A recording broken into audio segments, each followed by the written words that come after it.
No, you did. You sound like you just fell down or something. Shut up. Anyway, what'd you say? Fucking Vic broke his hip.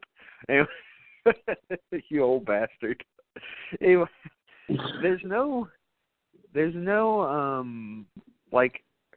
footage of any of the other movies in this one. You know that? Yeah. Like, are there in the other ones? I can't really recall. I guess not. I don't think so, man. Honestly, I mean, I haven't seen all the other ones in a while, but I don't think so.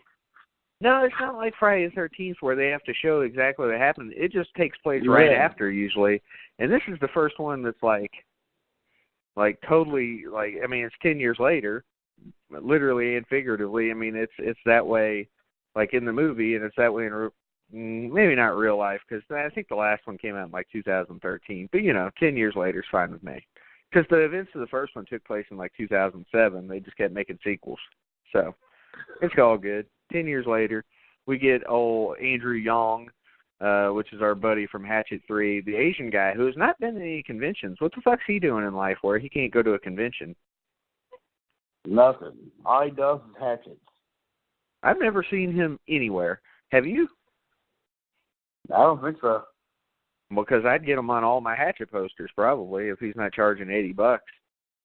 I'll whoop his ass if he did that. He's a bum. He's a bum. You gotta love the bums, JJ. All right. So anyway, you get him, and he's on this Oprah-style show. It's called, what is it, the Sabrina Show? And you got this blacker, you got this blacker chick with a wig on, and she's like talking to him about his book, and he's kind of like, you get the idea that like he's treated like O.J. Simpson by most people. There was the big, murders that took place 10 years ago where like 40 people died, and he was like the only survivor, or is he? But we'll get into that later. But as far as people know, he was the only survivor. And so everybody blamed him for it. Of course, they couldn't pin it on him. They couldn't prove that he did it. Kind of unbelievable. This little Asian guy killed 40 people, though. What did he fucking do? Break out some sort of Bruce Lee karate and fucking kill everybody? Come on, Vic. He did. There it goes. There it goes. With his eyes on slanted and shit. All right. So now the blacks and the Asians have been offended for tonight. That's good. That's good. We'll get into some offensiveness towards others, too, at some point. And, she mentioned something to him, and it made me wonder, like, what they were going for here. She mentioned something about his DNA was found on the victims, and I was like, and he's like, well, they haven't figured out how that happened. I don't know how that happened.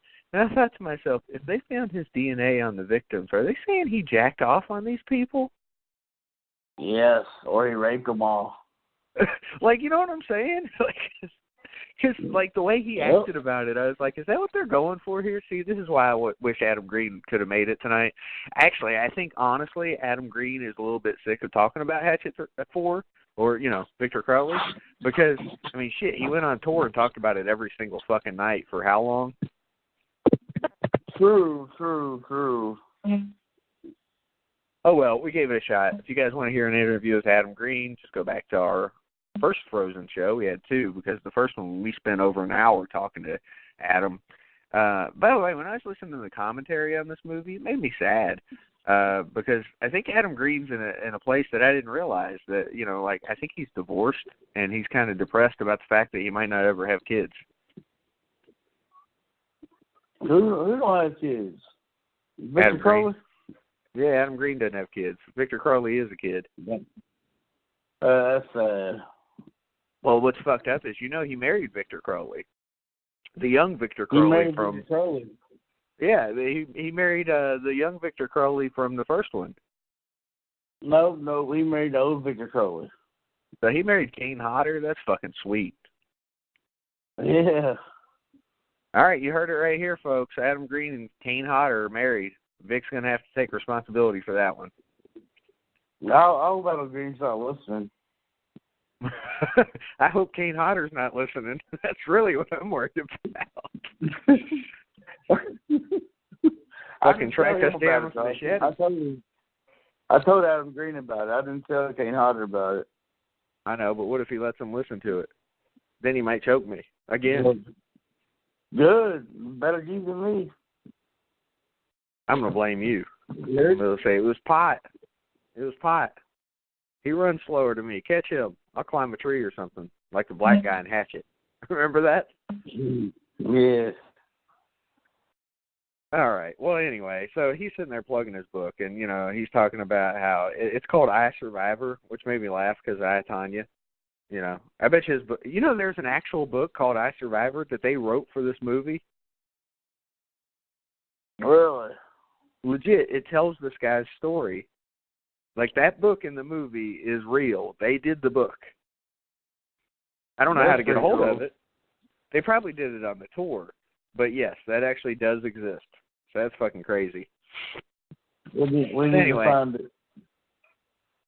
Yeah, like I said, he's being treated like O.J. Simpson, though. You know what I mean? Like, that he did this shit, and he's just getting away with it. And, anyway, it's kind of a goofy scene. So then, from there, we go to this hotel room scene. And you got three kids, and I say kids, but, you know, they're probably in their 20s. And they're shooting a Victor Crowley movie, a Hatchet movie, basically. And apparently it's just going to be like a trailer for it that they're shooting. But you get this couple, and one of them, her name's Chloe, and she's the one with the nose ring. And Vic, I don't know what it is about this chick, but Katie Booth is fucking hot. She needs to come to a convention so we can meet her and perv on her. This bitch was amazing. You agree? I don't know what it is about her, but she just, woo, I liked her. I got a little secret to tell you and everybody out there listening right now. Uh-oh. I beat my dick to it. Oh, and then this is the part where I have to give shit to Adam Green because, all right, so you got the other dude. You got this, what the fuck's his name? I don't know what his name is. Alex, probably, maybe. Anyway, he's the dude that's with Chloe. And then there's the other chick whose name is Rose, played by Laura Ortiz. And Laura Ortiz drops her towel, and we get a shot of her ass. And I watched this the first time, and I thought to myself, that's not her ass. Because you notice it changed camera angles. And I thought they were pulling a Freddy versus Jason on me, you know, and I was going to get ripped off on this. But lo and behold, on the commentary, Adam Green and her are talking, and she's like, yeah, that is my ass. And Adam Green was like, yep, she was willing to show more than that, but I told her no because she's like my little sister. And I was like, you son of a bitch.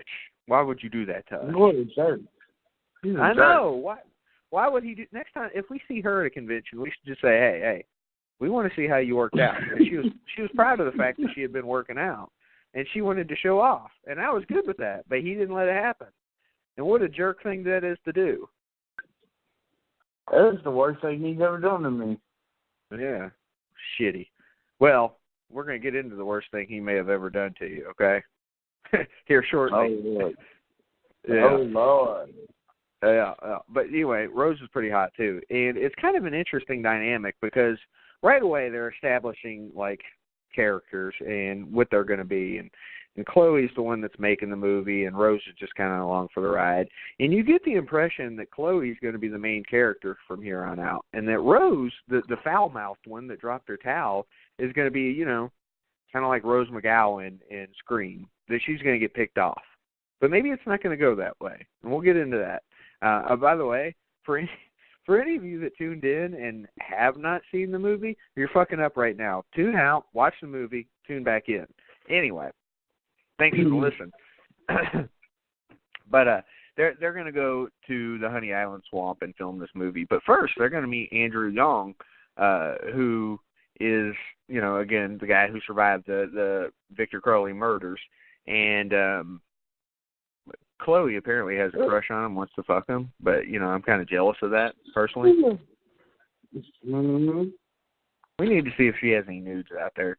Because she didn't do shit in this movie. Not even her ass. I like her. I like her a lot. Yeah. Yeah, I want to see it. That's what I'm saying. She was also in Tell Me How I Die, Unstrung, and The Picture. And I have to tell you, I've never heard of any of those movies. Not a bit. Not a bit.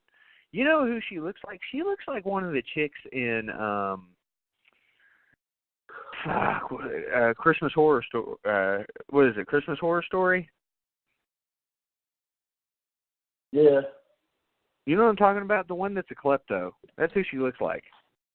But it's not her. But it should be her. I can see that. Yeah. I can see that. So anyway, they're going to this book signing first because they're going to try to get Andrew in their movie. So now we go to Felissa Rose and Andrew walking out of the Sabrina show. Felissa Rose is playing like his like his manager, his agent, Kathleen, and she's fucking great. I just have to say that right off the bat. She is funny as shit in this movie. Kind of like Caroline Williams was awesome in Hatchet 3. Felissa Rose kind of fills that role in this movie, doesn't she? Yeah, Felissa Rose was awesome. Yeah, she was. And she's basically like, you know, we got to do this. And basically, she's just cashing in, too. And one of the things I thought about is, like, I was like, she's a shitty agent. But then I thought about it, and I was like, I wonder how good of an agent O.J. Simpson could actually get. Think about that. Probably not a very good one, because a lot of them would be like, nah, I'm not associating with you. But then again, they are agents, and they're all scumbags anyway, so he could probably get Scott Boras if he wanted to. Who's the other ones? Who are the other agents, the super agents out there? Who's the one that held up with T.O. with the Eagles? Do what now? Who's the agent, the sports agent, who held up the Eagles with T.O.? What was his name? Oh, fuck. You remember all that? Because he was a clown, just like T.O. Sorry, I know you love him, but it's true. It's not Scott Boras, right? No, Scott Boras is like more of a baseball agent, I think. Yeah, that's what I thought. It's like, oh my God. See, I'm going to have to look it up. What the fuck was his name? Me too. Let's see. You can go faster. I can't remember, but like he was well known for a while. Drew Rosenhaus. He was. Yeah, that's all. Theo's suing him for $6.5 million, by the way. Really? Yeah, they got beef. But that's because Theo's broke. That's really the truth of the matter. Theo's now, a poor man again. Yeah. So we go from the Felissa Rose conversation to the book signing. And this shit is funny because you got a line of people that are waiting to meet this dude, Andrew, who wrote this book, and half of them just want to call him a murderer, which I think O.J. Simpson should have a book signing. I'd go, wouldn't you? Murderer. I wouldn't even get him. I'd get him to sign a picture of the crime scene. That'd be some good murderabilia, wouldn't it? Yes, sir. So anyway, we're at the book signing now, and you know these film kids are in line. And first, while Andrew's sitting there signing books for people, there's this one guy that comes up and he's like, "It's the guy who played Chad in Hatchet 2. You remember this guy? Because like the guy from Frozen was making fun of him, his name. Anyway, so this guy's his brother, and it's the exact same guy who's playing him. So I guess they were twins. And he's saying that, you know, he killed his brother. You should keep this picture. And the guy's like, this fucking sucks. Because, you know, everybody's giving him shit. Well, some girl comes up, and she shows her tits, and she's like, can you sign this? He goes, sign this one for me and this one for my dad. I was like, what the fuck? They love having girls with daddy issues in these movies. Remember, like, the one that was like, fuck you, daddy. Remember that shit? Yeah. I wish we had Shapiro in this movie, too. Hey, U of L wins their fucking NIT game. Who gives a shit?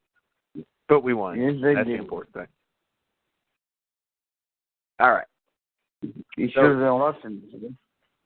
No, I don't do all that. I don't support it. Near to the players, for the record. They didn't even want to go. Yeah, I don't know that. I don't know how much of that I believe, because they look like they enjoyed it tonight. Okay. They should have blown them out by more than a fucking 8-point win. Yep. But anyway, so this chick first comes up and shows her tits, and then next you get this fat guy who comes up and shows his dick to the guy. He plops his dick right on the book, on Andrew's face on the book. And he says, can you sign this for me? And Andrew's like, I'm sorry, I don't sign that. And like legit people, he put his dick on the book. It wasn't a prosthetic.